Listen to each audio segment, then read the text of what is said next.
Hello दोस्तों, आज की कहानी है मुश्किलों से पार पाने वाली तान्या पवार की।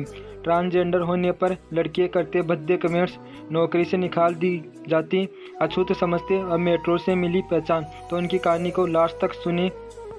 इनका कहना है कि दुनिया चाहे कितनी आगे बढ़ जाए, हमारी सोच कितनी भी मॉडर्न हो जाए, समाज में आज भी बराबरी का दर्जा पाने के लिए हमें लंबी लड़ाई लड़नी पड़ती है। यह शब्द है दिल्ली के शाहदरा की रहने वाली ट्रांस वुमेन तान्या पवार के। तान्या ट्रांस कम्युनिटी के लिए समर्पित मेट्रो नोएडा सेक्टर 50 में टिकट वेडिंग ऑपरेटर के तौर पर काम करती है। इसके अलावा वो फ्रीलांस मेकअप आर्टिस्ट है।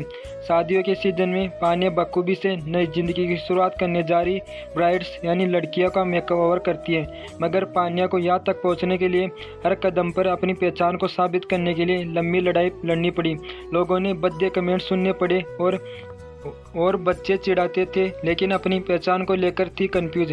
मेरी शुरुआती पढ़ाई दिल्ली के शाहदरा के गवर्नमेंट स्कूल से हुई। जब तक छोटी थी तब अब तक अपने शरीर को, अपनी पहचान को समझ नहीं पाई। मेरे माता पिता को एहसास तो था, लेकिन शायद उन्हें लगता था कि अभी बच्चा है, धीरे धीरे सब ठीक हो जाएगा। जब मैं 8वीं 9वीं क्लास में गई तो साथ के या गली के बच्चे मेरी शारीरिक बनावट को लेकर सवाल करते थे। बच्चे चिढ़ाते थे, परेशान करते थे, लेकिन मैं समझ नहीं पाती थी कि मेरे साथ ऐसा व्यवहार क्यों किया जा रहा है। किसी तरह मैं 2010 में 12वीं पास की, फिर कॉलेज में फील कराया गया कि उनकी नज़रों में मैं अभिशाप कैसे हूँ। इसी दौरान मुझे धीरे धीरे अपनी पहचान की समझ हुई। एहसास तो मुझे बचपन से ही था, लेकिन जब मैं अपने जैसे लोगों से मिली, डिस्कस किया, तो मैं खुद की पहचान को लेकर क्लियर हो गई कि मैं एक ट्रांस वुमेन हूँ। जब मैं कॉलेज गई तो मुझे समझ आया कि समाज में नज़रों में मैं अभिशाप हूँ। साथ के स्टूडेंट मुझे गालियाँ देते थे और मारते थे। मुझे एहसास करवाया जाता था कि मैं उन जैसी नहीं हूँ। शायद उस समय मैं मानसिक तौर पर उतनी स्ट्रॉन्ग नहीं थी। इसी कारण मैंने कॉलेज छोड़ने का फैसला लिया और समाज के कारण घर वाले ने मेरा मेडिकल ट्रीटमेंट नहीं करवाना चाहते थे। और कुछ साल के बाद घर के खर्च ज़्यादा होने के कारण मुझे काम करने की ज़रूरत पड़ी, तो मैंने एक बीपीओ ज्वाइन कर लिया। लेकिन वहाँ भी मुझे लोगों ने जॉब के लिए अनफिट करा दिए। मुझे इतना परेशान किया कि मैंने खुद तंग आकर जॉब छोड़ दी।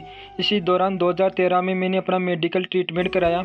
समाज क्या कहेगा यह सोचकर घर वाले इस ट्रीटमेंट के खिलाफ थे। मैंने अपने घर वालों को समझाया कि ताने तो मुझे बचपन से सुनने को मिल रहे, जब लोग मुझे प्रताड़ित करते हैं तो क्या पड़ोसी वाले और रिश्तेदार मुझे बचाने या मेरे आंसू पोंछने के लिए आते हैं। और मुझे हमेशा याद रहेगा कि किसी तरह लोग को मेरे साथ एक टेबल पर लंच करना तो मंजूरी नहीं था। साथ खाना खाने जाने पर लोग अलग हट जाते या मुझसे दूर भागते थे। ऑपरेशन के बाद मेरी शारीरिक बनावट एक महिला की तरह दिखने लगी। मुझे थोड़ी हिम्मत आई और मैंने फिर से एक बार अपनी जॉब शुरू करने की सोची और एक रियल एस्टेट कंपनी ज्वाइन की।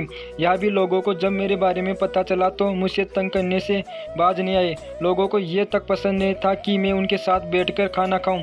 जब मैं उनके साथ बैठकर खाना खाने के लिए जाती तो मुझे ऐसे देखते जैसे मैं कोई अछूत हूँ और कहते हैं कि हमसे अलग बैठकर खा, इतनी बड़ी साइट है, कोई भी कोना पकड़ ले। मैं लेबर लोग के साथ बैठकर खाना खाती थी। 2 महीने के अंदर मुझे काम से निकाल दिया गया और सैलरी भी नहीं दी। सैलरी के लिए मैंने कई महीने तक उस ऑफिस के चक्कर काटे। जॉब नहीं मिली तो VLCC से किया मेकअप आर्टिस्ट का कोर्स। बहुत ट्राई करने के बाद जब मुझे जॉब नहीं मिली तो मैंने मेकअप आर्टिस्ट का काम करने का मन बनाया। हालांकि मैं हमेशा से फैशन डिजाइनिंग का कोर्स करना चाहती थी, लेकिन घर की आर्थिक स्थिति ठीक नहीं होने के कारण मैंने मेकअप आर्टिस्ट का कोर्स किया और बतौर मेकअप आर्टिस्ट का काम करने लगी। यह काम मेरी पसंद का था तो धीरे धीरे मैं इसे ज्वाइन करने की लगी और NBCFDC स्कीम के तहत लगी मेट्रो में जॉब। कोरोना आया तो मुझे काम मिलना बंद हो गया। लॉकडाउन ख़त्म होने के बाद महीनों में 1-2 काम मिल जाते थे। जैसे ही ऑफिसेज खुलने शुरू हुए, नालसा जजमेंट के तहत नॉर्थ इंडिया में ट्रांस के लिए पहला प्रोजेक्ट आया। इसके तहत नोएडा के सेक्टर 50 मेट्रो का ट्रांसजेंडर का समर्पित किया गया। यहाँ हम जैसे लोगों काम दिया जा रहा था। इसी दौरान भारत सरकार के NBCFDC स्कीम के तहत सिमरन अरोड़ा ने ट्रांसजेंडर के लिए एक हेल्पलाइन सेवा शुरू की, जिसके जरिए मुझे कॉन्ट्रैक्ट बेसिस पर sector 50 metro station ticket waiting operator के तौर पर काम मिला। और इनका कहना है कि चाहती हूँ समाज में कोई हमसे अछूत की तरह बर्ताव न करे। पिछले 2 साल से मैं यहाँ काम कर रही हूँ। इसके साथ ही फ्रीलांस मेकअप आर्टिस्ट के तौर पर भी काम कर रही हूँ। मैं एक अच्छी मेकअप आर्टिस्ट के तौर पर पहचानी जानी जाती हूँ। हम लड़ना चाहते हैं लेकिन हम टॉर्चर होना और भद्दे कमेंट सुनना डिजर्व नहीं करते। मैं चाहती हूँ कि समाज हमें से अछूत की तरह बर्ताव न करे।